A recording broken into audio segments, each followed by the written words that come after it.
हर picture में कोई एक होता है। तुझे देखकर मुझे ऐसा ही लगा। कौन हीरो? नहीं, विलन।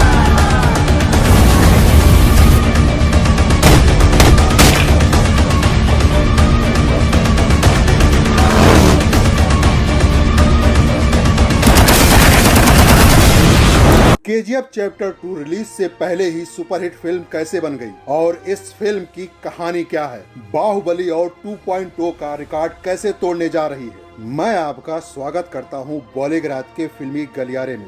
2018 के दिसंबर में एक फिल्म आई केजीएफ। इसका फुल फॉर्म हुआ Kolar gold fields. Kannada cinema इतिहास की सबसे सफल film, all time world wide collection 250 crore के पार। हिंदी में डब होकर रिलीज होने वाली फिल्मों में बाहुबली फ्रेंचाइजी और 2.0 के बाद तीसरी सबसे ज्यादा कमाई करने वाली फिल्म। इंटरेस्टिंग बात यह है कि ये सारी अचीवमेंट कहानी के एक टुकड़े को मिली है।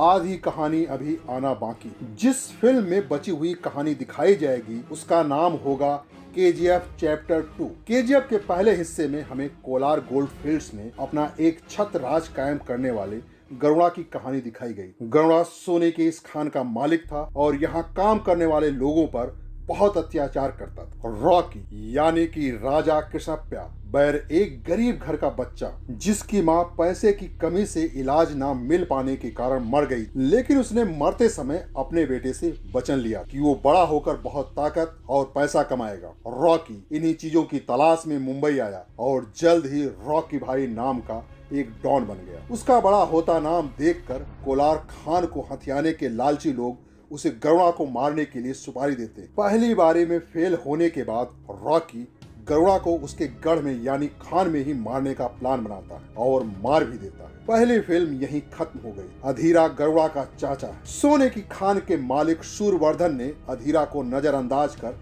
अपनी बीमारी के बाद खान को संभालने की जिम्मेदारी गरुड़ा को सौंप देता है। इस बात से अधीरा नाराज। फिल्म के पहले हिस्से में अधीरा का कई जगह जिक्र आता है, जिसमें उसे बहुत ताकतवर और क्रूर बताया जाता है। रॉकी के हाथों गरुड़ा की हत्या के बाद अब अधीरा की नजर भी खान पर है। दूसरी ओर रॉकी भी उस खान पर अपना कब्जा चाहता है। इससे उसे बहुत सारा पैसा मिलेगा और ये सब तब संभव हो पाएगा जब उसके पास ताकत होगी। मतलब वो अपनी माँ को दिए हुए वचन को पूरा करने के लिए ये सब कर रहा है। सारी टसल उस खान को लेकर है, इसलिए केजीएफ 2 में रॉकी और अधीरा आमने सामने होंगे। साथ में कई और खिलाड़ी होंगे जो कोलार गोल्ड माइन पर अधिकार करना चाहते। पहली फिल्म में सिर्फ गरुड़ा को मारने की कहानी दिखाई गई थी। इसके आगे क्या होता है और फाइनली कहानी कहाँ पहुँचती है, ये हमें फिल्म के दूसरे हिस्से में देखने को मिलेगा। लेकिन यहाँ मेन लड़ाई अधीरा और रॉकी के बीच है। इस फिल्म में कन्नड़ फिल्मों के सुपरस्टार यश अपने रॉकी के किरदार को आगे बढ़ाएंगे। इसके अलावा फिल्म के दूसरे हिस्से में श्रीनिधि शेट्टी,